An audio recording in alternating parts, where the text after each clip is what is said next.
हाँ सुनो, आज का जो टॉपिक है वो है integration by parts. Integration by parts बोल सकते हो या इसको बोल सकते हो इंटीग्रेशन बाय यूवी। जैसे हम डिफरेंशिएशन करते थे यूवी का, यस सर, वैसे ये इंटीग्रेशन और यूवी का भी फॉर्मूला है। देखो टॉपिक है इंटीग्रेशन बाय पार्ट्स, यस और या फिर उसको बोल सकते हैं यूवी फॉर्मूला। ठीक है, तो देखो इसमें यूवी फॉर्मूला ऐसा है,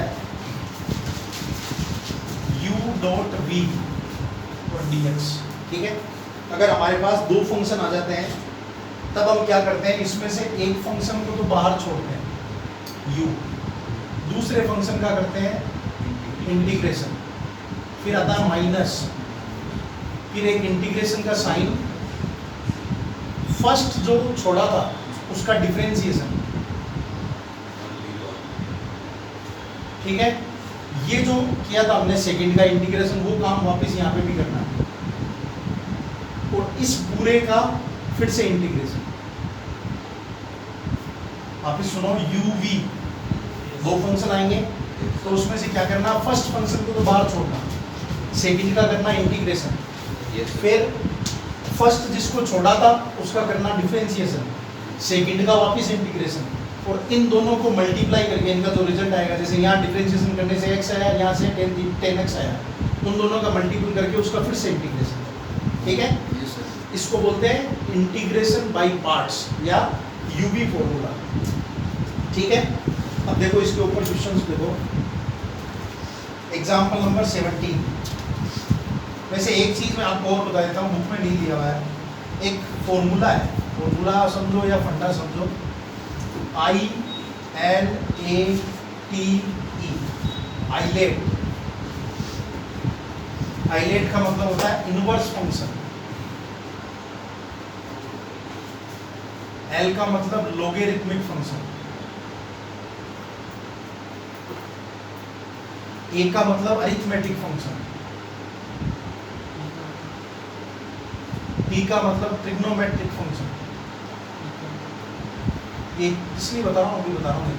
E का मतलब होता है एक्सपोनेंशियल। क्या होगा कि जैसे अभी फर्स्ट एग्जांपल मैंने देखा तभी मेरे को ध्यान आ गया, यहाँ लिखा हुआ x और यहाँ लिखा हुआ है cos x। तो इसमें क्या होता है, फर्स्ट और सेकंड जो मानना होता है ना, उसकी भी एक टेक्निक है। अगर तुम अपनी मर्जी से किसी को भी फर्स्ट सेकंड मान लोगे तो इंटीग्रेशन फंस जाएगा, और उसका इस बुक में तो नहीं दिया हुआ, बट ये वर्ल्ड वाइड रूल है। आप कहीं पे भी बाहर जाकर के बड़ी क्लासों में या हायर क्लासों में देखोगे तो इसी नियम से सेलेक्ट करते हैं। मतलब जैसे अभी हमारा एग्जाम्पल नंबर है, एग्जाम्पल नंबर 17, उसमें दिया हुआ है x cos x और dx। तो x है अरिथमेटिक, अरिथमेटिक ये रहा, फिर है cos x है ट्रिग्नोमेट्रिक। तो ये बाद में आ रहा है, अरिथमेटिक पहले आ रहा है, तो इसका मतलब ये फर्स्ट होगा और ये सेकंड होगा। ये मान के करोगे तो क्वेश्चन फंसेगा नहीं तो कई बार ऐसा होता है कि इंटीग्रेशन लंबा चलता जाता है, समझे। तो वो फर्स्ट सेकंड अगर आपने सही चूज की है, और उसमें देखो कला क्या है कि फर्स्ट फंक्शन ऐसा माना जाता है जिसका डिफरेंशिएशन हो सके इजीली, और जिससे वो छोटा हो जाए। क्या होता है, जैसे अगर अपन इसको फर्स्ट नहीं मानेंगे तो इसका सेकंड मानेंगे, सेकंड का देखो हर बार इंटीग्रेशन होता है, और इंटीग्रेशन होने से क्या ये तो बढ़ता जाएगा, x से x स्क्वायर होगा, x स्क्वायर से x क्यूब होगा, ऐसा। तो इसके लिए ऐसी टेक्निक बनाई हुई है कि आपको ये ध्यान रखना है कि फर्स्ट किसको माने और सेकंड किसको माने। ये फंडा आप लिख लो, ये फॉर्मूला और ये।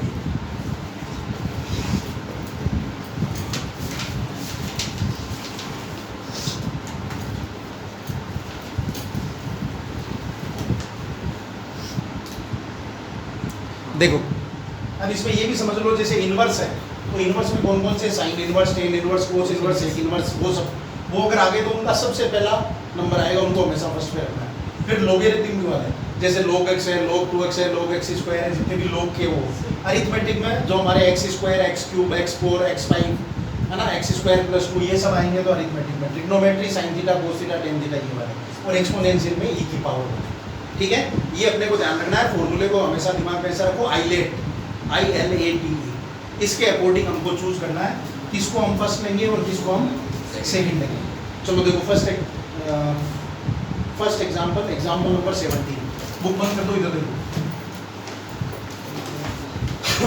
एग्जांपल नंबर 17 दिया हुआ है, integration of x cos x dx, ठीक है। अब देखो हमारे उस फंडे के हिसाब से I L A T E, ए पहले आता है अरिथमेटिक, तो ये फर्स्ट हो गया और ये सेकंड। अब इसके ऊपर लगाओ फॉर्मूला। एग्जाम में तुमको क्या करना है, ये फॉर्मूला लिखना है पहले यहाँ पे, ठीक है। फिर उसके बाद फॉर्मूला अप्लाई करना, मैं डायरेक्ट बता रहा हूँ।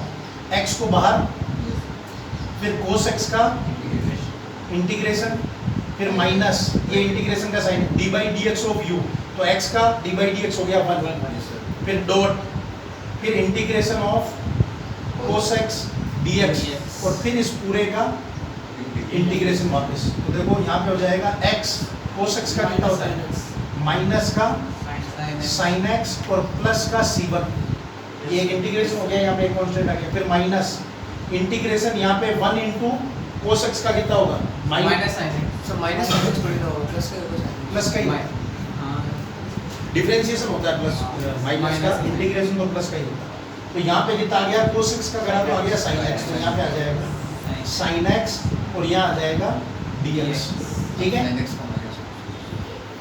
फिर ये हो जाएगा x sin x plus c1 minus, फिर sin x का करोगे तो माइनस, तो ये हो जाएगा प्लस का cos x और प्लस का c2, तो ये हो जाएगा इसमें सुकून वाले x sin, मान सकते हो उसमें, मान सकते हो x sin x plus cos x plus c1 plus c2, उसको मिला करके ये आप मान सकते हो। अब देखो अगर तुम इसको मानते हैं तो क्या होता है, यहाँ पे x cos x का डिफरेंशिएशन sin x रहता और x का हो जाता है x स्क्वायर, तो x स्क्वायर sin x, फिर वापस u भी लगता। हाँ भाई यहाँ पे क्या हो जाता है, ये ऐसा हो जाता है x स्क्वायर और sin x, फिर यहाँ पे u भी लगता, ये तो ऐसे चलता ही जाएगा ना। तो ये इतना बड़ा रोल है उसका, फर्स्ट सेकंड मानने का इतना बड़ा रोल है, ये इंटीग्रेशन होगा ही नहीं, ठीक है। देखो नेक्स्ट सर, उसमें सर cos x में अपन c मानेंगे ना, अगर c2 ऊपर मतलब उसका फिर वापस c2 का जब डिफरेंशिएशन होगा तो x भी तो हो जाएगा ना उसका, नहीं होगा उसके अंदर, क्योंकि इससे पहले आपने उसका c लिया, उसका फिर डिफरेंशिएशन होता है x तो इसको इसलिए कह रहा हूँ लिखना मत, इसको लिखना वाले डायरेक्ट को मत लिखो, जब ये पूरा इंटीग्रेशन फाइनल हो जाएगा उसके बाद ही, ठीक है ना। कुछ अलग है बुक में तो नहीं, सही तो है x sin x plus cos x, ठीक है। चलो देखो नेक्स्ट देखो, एग्जांपल नंबर 19। इसमें करके बताइएगा, पहले वो वाला लेंगे कि उसका क्या नफा नुकसान होता है ना। देखो एग्जांपल नंबर 19 क्या दिया हुआ है, इंटीग्रेशन ऑफ x e की पावर x dx, फिर वही बात I L A T E, e last में आता है तो ये सेकंड और ये फर्स्ट, कर लोगे। Yes sir. फिर एग्जांपल नंबर देखो 20 में क्या दिया हुआ है, x sin inverse x upon under root 1 minus x square और dx। तो देखो इसमें दो फंक्शन है, एक तो है x upon root 1 minus x square और एक है साइन इनवर्स x, और यहाँ पे आ जाएगा dx, ठीक है। तो I L A T E, inverse वाला पहले, आई, हाँ इसको फर्स्ट वन, इनवर्स वाला फर्स्ट और ये सेकंड, ठीक है।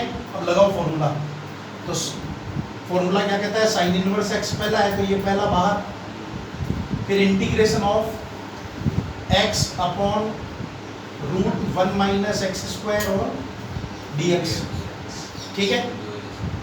और माइनस यहाँ पे आ जाएगा साइन इनवर्स x का डिफरेंशिएशन, तो साइन इनवर्स x का डिफरेंशिएशन क्या होगा, 1 upon root 1 minus x square, फिर इनटू इसका वापस इंटीग्रेशन, तो x upon root 1 minus x square और यहाँ पे आ जाएगा dx, और फिर पूरे का भी dx।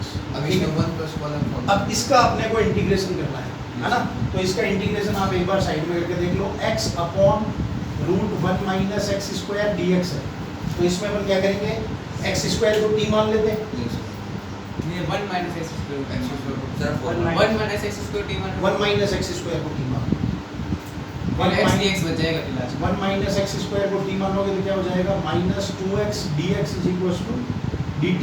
तो x dx की वैल्यू क्या आ गई माइनस का 1/2 dt ये उसमें पुट करा तो ये आ गया माइनस का 1/2 बाहर, ऊपर वाला मिला के हो गया dt और नीचे रूट t। ठीक है, अब t की पावर ऊपर चला जाएगा तो माइनस का 1/2 t की पावर माइनस 1/2 प्लस 1 और नीचे भी माइनस 1/2 प्लस 1, तो ये क्या हो जाएगा माइनस का 1/2 और t की पावर 1/2 और नीचे भी 1/2, 1/2 ये 1/2 कैन ऊपर हुआ तो ये 2 से 2 कैंसिल हो जाएगा तो माइनस तो माइनस का 1/2 बचा नीचे माइनस रूट नीचे माइनस का क्या प्लस का बचेगा हाँ, प्लस का ही बचेगा ना, तो ये 2 से 2 कैंसिल हो गया माइनस का t की वैल्यू क्या थी 1 माइनस x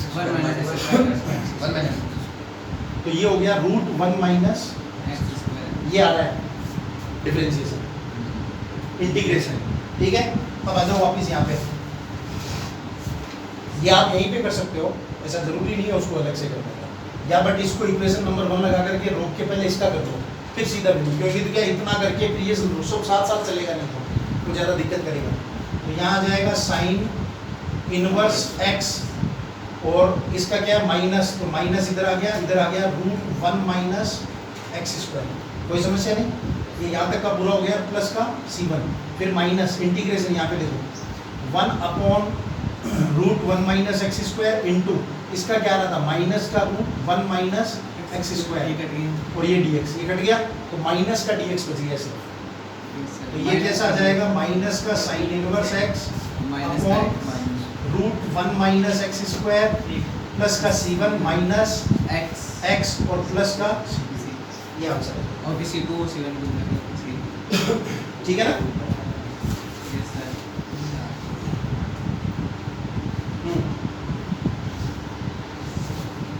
अब देखो एग्जाम्पल नंबर 18 मैंने बीच में स्किप किया था, ये तो समझ गए यस सर हैं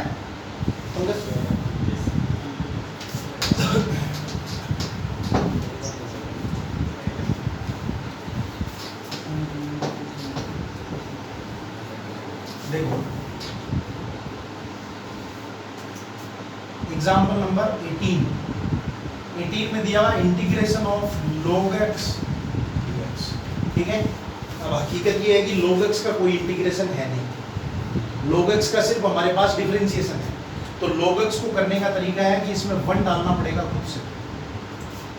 ठीक है, और 1 हो गया अरिथमेटिक, तो ILATE तो ये तो हो जाएगा फर्स्ट और ये हो जाएगा सेकंड।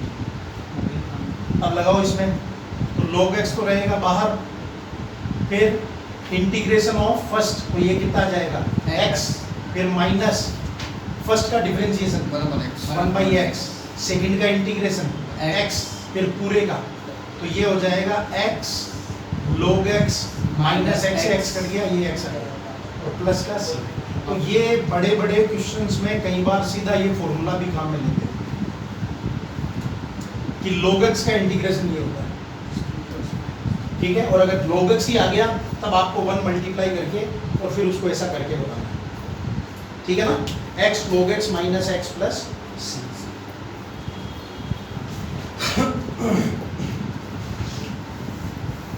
अब देखो एग्जाम्पल नंबर 21,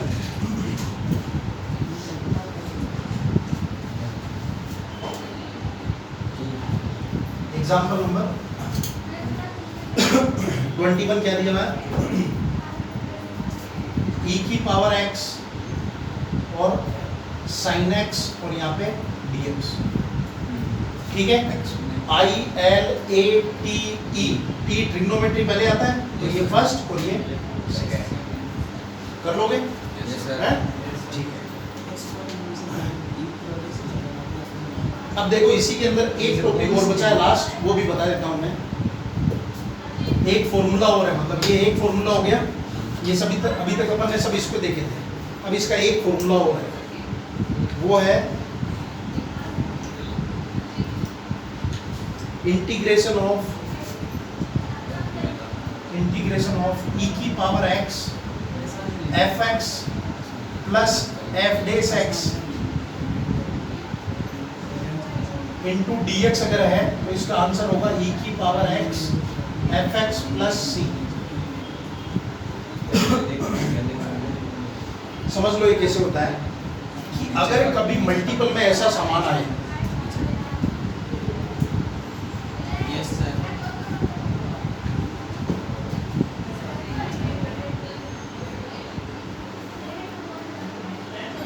इसका इंटीग्रेशन करने को बोला है, तो हमारे हिसाब से तो ये हमको यूवी लग रहा है ना। हम इसको क्या करते हैं, इसको गुणा कर लेते हैं, फिर यहाँ इंटीग्रेशन लगाते हैं, इसको गुणा करते हैं इंटीग्रेशन, बट उससे क्वेश्चन होगा नहीं। तो इसलिए क्या है, ये एक ऐसा फॉर्मूला हो रहा है कि अगर e की पावर x बाहर हो और ब्रैकेट में कोई दो वैल्यू ऐसी हो जिसमें पहली वैल्यू तो फंक्शन है और दूसरा उसका डिफरेंशिएशन है, तब उसका सीधा आंसर है e की पावर x और fx। यहाँ पे भी वही खेल है, e की पावर x बाहर है और इधर पहला फंक्शन fx है और दूसरा है e की power x fx plus f dash x। तो इसका आंसर क्या हो जाएगा, e की पावर x fx। तो e की power x tan inverse x इसका आंसर हो जाएगा। सर एक ही बार ये आंसर हो जाएगा, ठीक है। अब पर इसमें दिक्कत क्या है कि अपने को सीधा नहीं देता, वो क्या करता है, ये जो वैल्यू है ना, इस वैल्यू को मिक्स कर देता है, यहाँ पे दोनों का एलसीएम ले लिवा के और इसको मिक्स कर देता है। हमको उसको तोड़ करके समझना पड़ता है कि इसमें से कौन सा fx होगा और कौन सा fx है। वो इसको यहाँ तक लाने में अपने को जरूरत है, फिर इसके बाद तो कोई दिक्कत नहीं। ये तो मैंने तुमको सीधा इजी इसलिए बताया था कि फॉर्मूले से तुम इसको रिलेट कर सको। जैसे देखो, ज़्यादा दूर जाने की जरूरत नहीं है, यही वाला क्वेश्चन देख लो, इसी का सेकंड देखो। देखो इसका सेकंड क्या लिखा हुआ है, e की पावर x और यहाँ पे है x square plus 1 upon x plus 1 का x प्लस 1 का होल स्क्वायर। अब देखो इसमें नहीं समझ में आता, समझे?